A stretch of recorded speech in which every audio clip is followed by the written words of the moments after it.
Hello, good morning, happy Friday. Thank you so much for joining me for another Saints and Angels Oracle deck reading for our week to come. My laptop camera is sort of working. It's got this astral pink hue going on to it when it starts to die, sort of, or if it's going to fade out. I hope it's going to last and work okay. Forgive me if it comes up like I have a kind of pinky tint on the filter or whatever. So be it. It's working. It's way better than trying to record on my phone. So let's just get going. Today is our second Friday underneath our theme for December here of the Four of Swords, reversed. Not to say, I don't want to get too much onto reversals or anything like that. But, well, in honor of Friday the 13th, I guess, which is one of the greatest inversion reversals that's kind of hijack takes place, right? Why not talk about it for just a second? And considering, retrogrades, I've recently had this, another sort of alignment, unlocking truth to see paths through for harmonious solutions with retrogrades. And I feel it's important, when we could talk about reverting, turning an inversion upstanding and upright again, and remembering that things that are inverted, no matter how negatively aligned they are and can be used, and things like even Friday the 13th, right? Sorry, my camera's like, my light is falling. They can be heavy hitters in the tool belts of the negative agenda or in a negative system.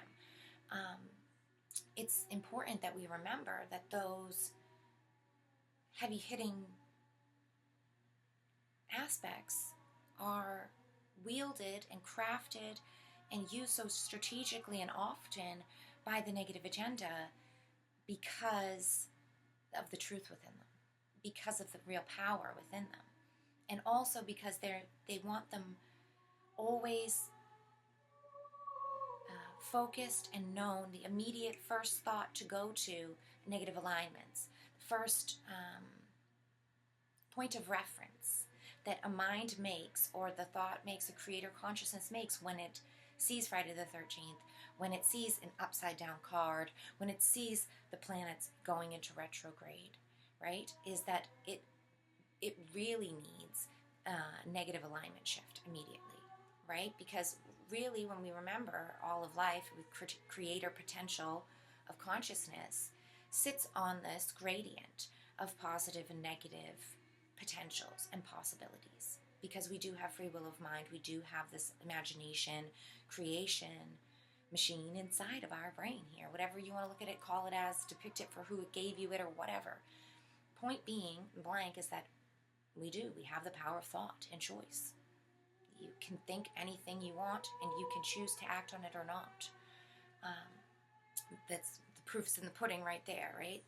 So whenever we look at anything, we have tools, or we have exchanges available, choices offered, excuse me for my stutter, to us. Trying to keep my brain and my mouth moving at the same time is very difficult. We sit sort of in almost the middle of a spectrum where we could have negative and positive on one, over here and over there, and a gradient of different choices. And we have the extreme most positive, we have the extreme most negative, and then there's all this variant of choices and actions that you could do in between that are variabilities of whatever. The intention, attention, and energetic beings that we are, light body beings, this whatever, our light and attention, it has our plasma resonance, it has a cymatic, magnetic sort of chargings to it. Sometimes I refer to it as polarity. Others do too, and some people don't, and they have different definitions for that word. I won't get into that right now, but for now what I'm speaking about is sort of this charge that comes along with the thoughts, that comes along with the choices and the actions. And they have a positive or negative resonance to them that says either it requires more or it's offered freely. It's good as it is, or it needs more. There's only two ways that you can do an interaction that ties thought with third dimension. in So it's highly beneficial to negative agenda and negative systems that our first thoughts and our first actions and our first go-to is that negatively side of the spectrum. Our role of the observer lens that creates and shines out light immediately turns and focuses more to that negative aspect in alignment than it sees the positive over here. And then it works to build and create manyness. It works to explore and see more in there. It puts more definition and pixelations of what it's viewing on the negative side, or whatever they've plastered up that has to do with them. Like we say about the 13th, card reversals, retrograde teachings. These things are given as foundational flat slate teachings for a reason. It's not for a positive reason. It's not for your best reason. It's not for the highest good reason. But it's for a reason, and it's for a segregated reason. And so we should say, if it's not an overall beneficial reason for the whole, it's a segregated reason, well, it's negatively aligned, right? And I want to break out of those things, and I don't want to be habitually focusing my light and casting it in just an angle that serves somebody else. It doesn't serve my highest good. I want to look out and see everything that serves my highest good. I want to see all the potentials offered to me and choose from those and find the one that feels the best. You know, I don't want to be tricked and fooled and anchored with carrots, glistening little things that are set to suck me in. Which is why, you know, I love to see and speak about card reversals in a different way than others, and to not think that a card reversal has a specific meaning. Instead, to see, much like we see the entire card upright, is that it has layered meanings, and they change and they're fluid. And that when the card shows itself upside down to us, it's not doomsday, only negative shadow aspects available to this card, all the bad things of the card are going to happen, prepare for it. It's letting us know that the workings through the card to bring it upright will involve the shadow aspects, and we need to bring light into them. We need to bring positive solutions. We need to look for the ways to bring that card upright and to get it to stand upright, to seek its truth. And so, yeah, I'm not big on all the kind of tagline, hashtag sort of social followings that are these sort of really pop culture points about numerology or astrology, or even in divination practices. You know, I like to try to find a more balanced practice and offer more balanced messages and seek to see the truth within things instead of getting lost in the sort of hyperinflation of the extreme opposing view or the extreme new thing or whatever that's come up. Or sometimes it's the old thing, like the Friday the 13th, things that kind of stick around for a long time and that seem to have this kind of prevalence to them. Same thing with like portals and gateways and talking about all those kinds of rollouts that happen. It's not to say that they don't happen and that they're not influential, because I think they are and they do, but I think that we should be holding them in accountable reference points to all the other things that are happening.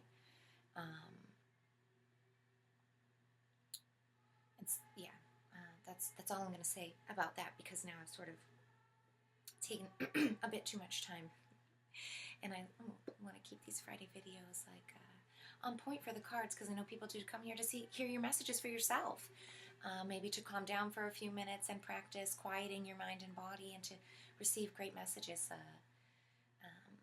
on Fridays. You know, I look at these as a great time of connectivity and grounding, but also of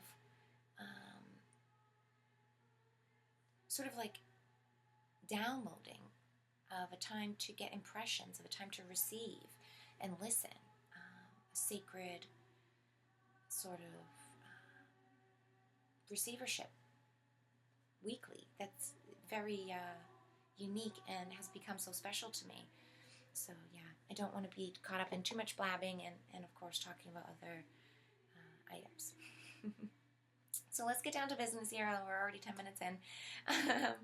And get ready to become a good audience, right? To do the good work. So I am going to encourage you to get comfortable for a minute, wherever you could sit, or if you like to lay down, that's cool. I'm going to close my eyes and lead us. You don't have to. If you're doing other things, that's fine too. It's not hypnosis, so don't feel like you can't be doing whatever you're doing. You can certainly just watch the video or drive or dishes or whatever you're doing. But I'm going to close my eyes down and detach now from the external world a bit.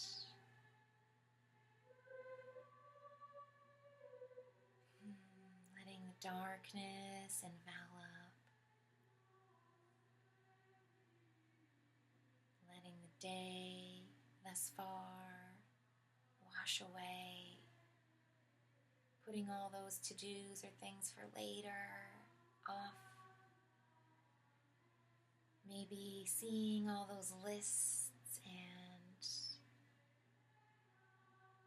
anything you have in your mind written down on a piece of paper, crumple it up, toss it in a waste paper basket, in a trash can, put your feet up for a minute, take a break.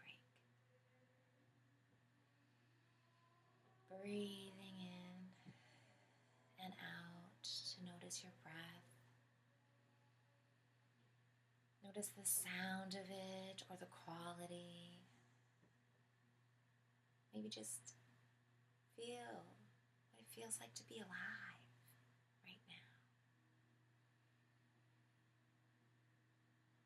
The lungs expanding and contracting.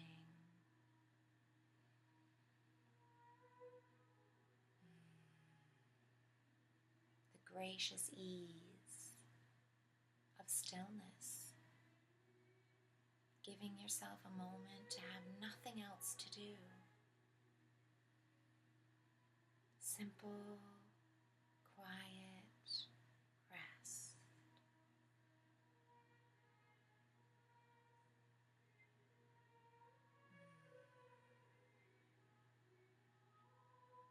Breathing in subtle, smooth, cool air. Exhaling and relaxing further.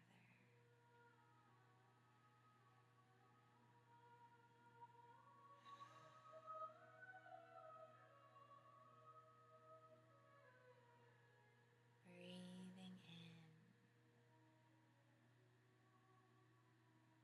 nutrients, air,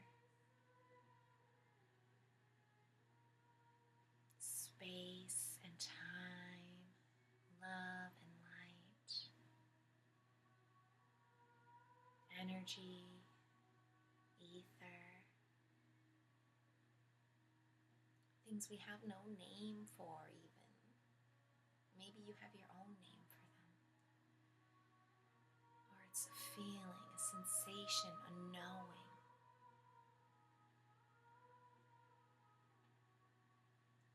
Allow yourself to feel yourself receiving what you need on each breath, pulling it downwards into the universe of you.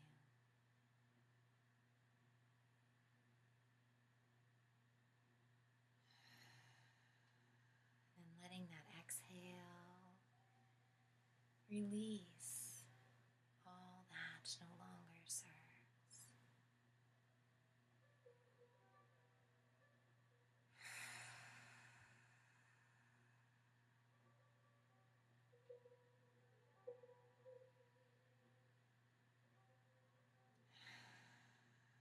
Really enjoy the breath for a moment. Don't be shy, like Adrian says. If I can do it on a video, you can do it in the privacy of your own own home. Breathe in a way that feels great, alive and free.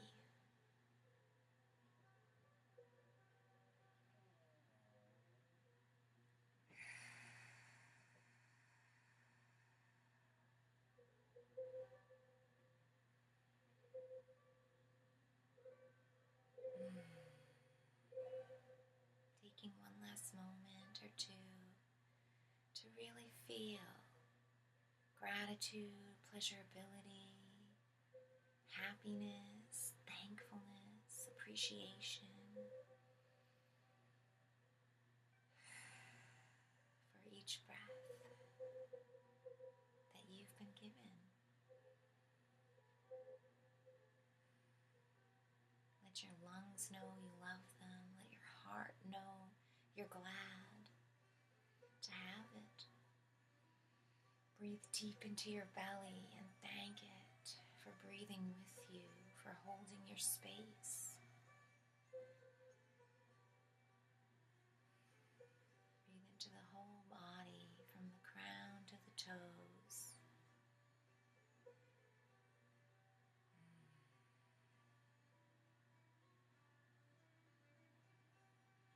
Last final breath, maybe bring your hands together in prayer at your heart center. Maybe feel them more firmly in your lap. Feel your feet planted on the ground as you breathe and give thanks for your space. And get ready to open your eyes.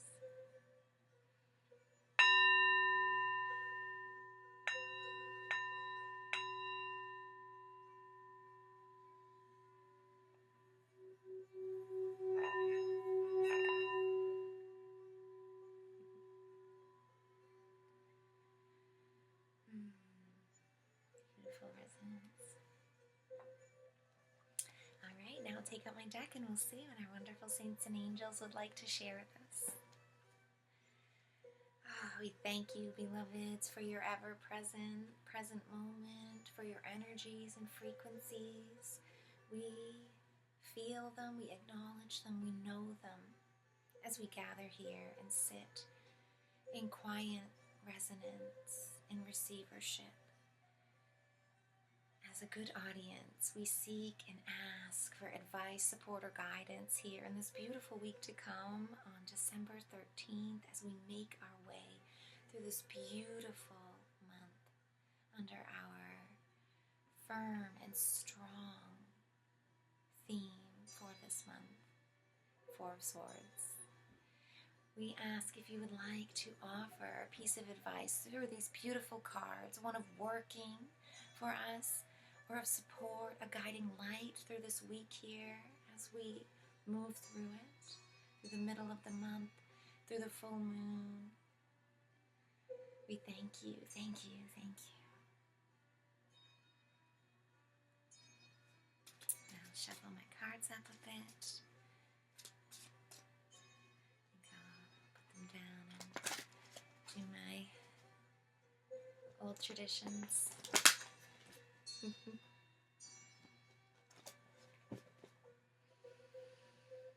little switcheroo for newness sake. Ooh. Oh, I feel it. There it is. Oh. You're a leader with Joan of Arc. Ah. Oh.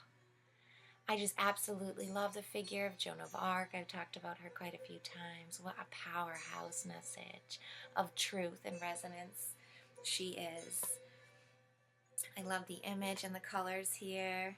I love how it's almost this violet cloak she's wearing with the sword. It's like it's almost moving to like the violet flame, the cleansing and the power of truth. And I just love also, the tie into the Four Swords, sorry, I'm like ripple of effects and my brain is moving faster than my mouth again. But the tie into the Four Swords message here, it's like, what more visual confirmations can we ask for them to really solidify for us that, yes, we hear you. Yes, this message is for this week. It is under this umbrella. We are speaking directly about this swords energy. And of course, I mean, the four foundation, the fact that it's reversed, I could go into a lot about that and Joan of Arc and herself and the way that she, in such a unconventional, upside down almost way, she is her story, right? And the way that she, for her family, for her motherland, for God, broke away from what is considered to be traditional, foundationally upright standing and the right way to do it, and came in such an upside down way, in fact, almost depicting herself as a man, right? In such an opposite, upside down kind of way, and yet it was her truth. It was her way forward to bring great truth, to teach great lessons. And yeah, she's the final card in our deck as well. She's the sort of the end card here. And we're in the end month of the year. Wow. I love that resonance. You're called upon to use your leadership skills to help an important cause. You probably know or suspect the nature of this endeavor already. You have natural qualities that will inspire others to help. Even if you don't think of yourself in this way, trust that this card comes to you as a clear message for your selection of this position. That's so important for us to remember sometimes too, the positions that we're selected for. Look around and see what you're already called in action to be doing, because though it might not feel like that's what you want, or that's what you would have chosen for yourself, or that's what's your right fit, it is. It really is. And God, the great observer, knows. He knows is the point, you know, and whether you choose to believe that this lifetime we have chosen sort of beforehand the knowledge, or whether you like the idea of it actually being working with God to have a full plan, or no matter what you call it, know that there is a set in motion designation that has a purpose to where you're birthed and placed at, as a place setting choices for this time around. Clear message of your selection for your position. Just so I can remember where I'm at here. Through prayer, God, Joan of Arc, and other saints and angels will give you clear guidance as to how best be a leader. Your divinely guided actions and words will motivate others in a positive work. A leader best serves by being a living example, excuse me, and role model. So live in such a way that others admire your integrity and strength of character. This is such an important thing and such a hard task, and is the great work in itself, right?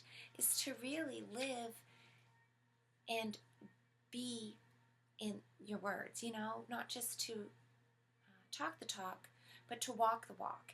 And when we really honestly try to do that for ourselves and hold ourselves in honest light, it's really actually a very difficult thing to do. It really is. And anybody who says it isn't, I'm sorry, you're not doing it right. St. Joan of Arc is an inspiration to anyone who feels called to help, yet worries about whether one can individually make a difference. At age 15, the French farm girl had a vision in which she saw lights and heard voices. She later identified as St. Michael, Catherine, and Margaret, among others. Telling her to save France from English invasion, Joan followed her divine guidance and successfully led the French army to victory and installed King Charles VII as King of France. After her success, she was sold to the English, where she was tried, convicted, and burned alive for heresy. 23 years later, after her death, charges against Joan of Arc were dropped. She's the patron saint of those who were persecuted for their spiritual beliefs and for women in service. And how amazing, again, and I'll talk about the inversions and correcting inversions and bringing truth to light.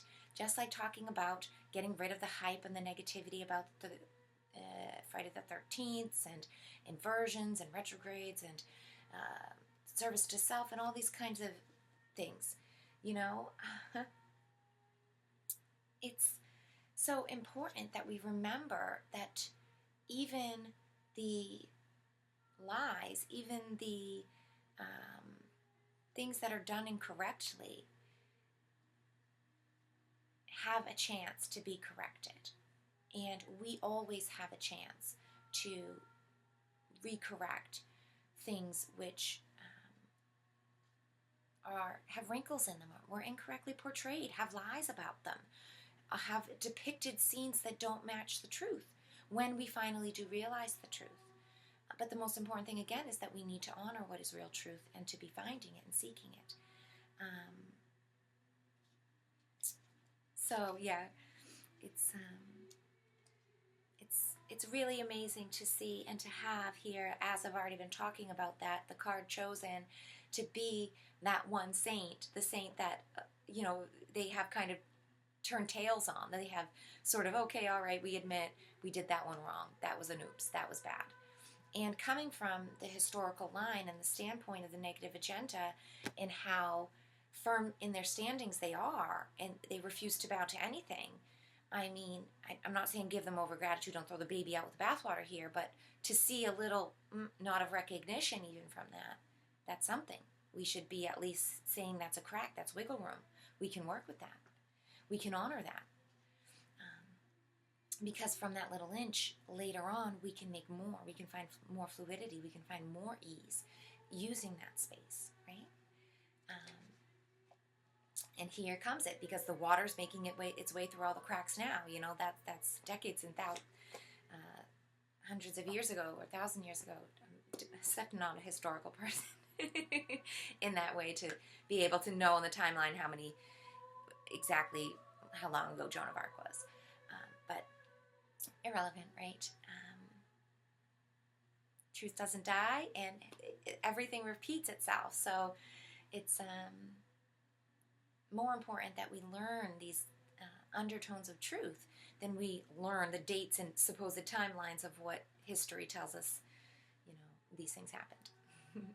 So, yeah. With that in mind, I'm going to end it. Thank you so much for joining me for this little bit longer one. Not as long as last week, though.